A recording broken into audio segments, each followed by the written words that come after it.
Princess was born to a king and queen. They were so happy they decided to hold a great banquet to celebrate the event. Invitations were prepared, and a special one with a big red ribbon tied in a bow was sent to the 7 fairies of the forest, for they were to be godmothers to the princess and bring her good luck. For days, the cooks and bakers worked like bees, making delicate roasts and fluffy pastries to please the dainty appetites of fairies. For the king and queen didn't want to offend the little people in the slightest.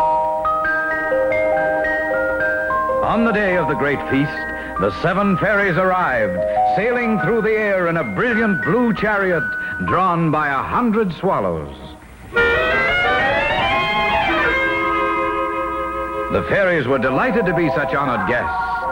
But then, at the height of the festivities, there was a great flapping of wings, a strange wild call, and through the banquet hall window flew an old gray gander, ridden by an old wrinkled fairy dressed all in black.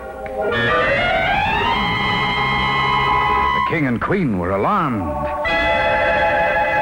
They suddenly realized that there was an 8th fairy, the fairy from across the mountains, whom they had not invited. And now she had come anyhow, without an invitation. The king and queen apologized and made her welcome. But the 8th fairy refused even to smile and stalked into a corner with a scowl fierce enough to make it thunder and rain.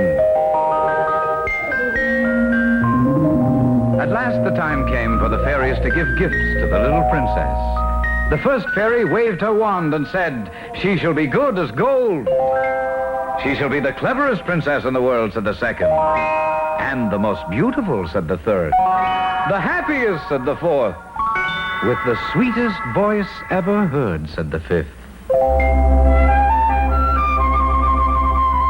"And everyone shall love her," said the sixth.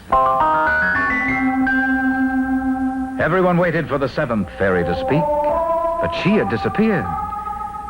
At that moment, the 8th fairy stepped forward, waving her black wand, and said,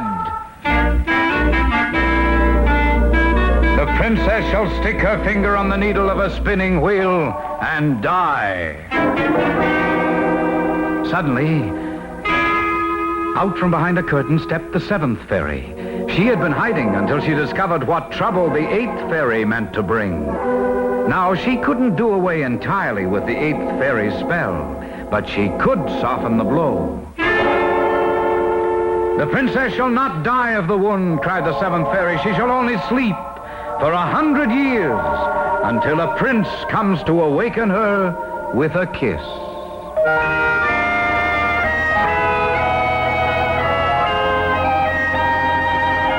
Everyone was overjoyed that the wicked fairy's spell was partly broken. But they left the palace wondering if the little princess would prick her finger on a spinning wheel and become a real Sleeping Beauty.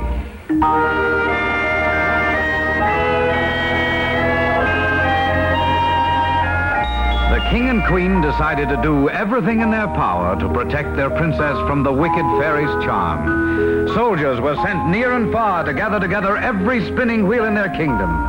They were burned or broken into little pieces, so that in all the land there was not a single spinning wheel left.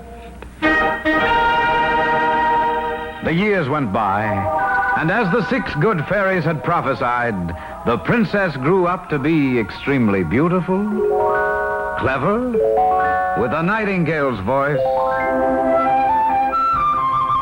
and loved by all who knew her. One day, the young princess decided to explore the castle, which was very large and had rooms and hallways she had never seen. Soon she came to a winding staircase which led to an old tower. Up the stairs she went, opened a door, and stopped in amazement. There, in a little room in the tower, sat an old woman bent over a wheel, spinning. Now, the princess had never seen a spinning wheel, and she was entranced. The old woman beckoned to her. "Come, I'll teach you how to spin." As the princess touched the spinning wheel, she pricked her finger, and at that very instant fell to the floor into a deep sleep. The old woman, who was the 8th fairy in disguise, laughed and disappeared. Immediately, everyone else in the kingdom fell asleep. The gods at their posts, the cook at his stove, the king and queen on their thrones. The castle grew silent, as if night had settled over it. Years passed, until at last, in the 100th year, a young prince from a neighboring kingdom, hunting in the forest, spied the towers of the forgotten castle. Curious, he rode forward. Inside the lost castle, the prince was surprised to find everyone asleep. At last he reached the little room in the tower, and there before the spinning wheel he found Sleeping Beauty. The prince was so overwhelmed by her beauty that he couldn't resist stooping to kiss her on the cheek.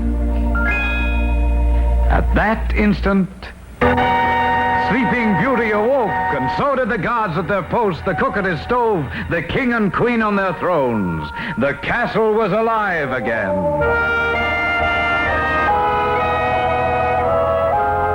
Not long after that, the prince married Sleeping Beauty, and everyone was invited.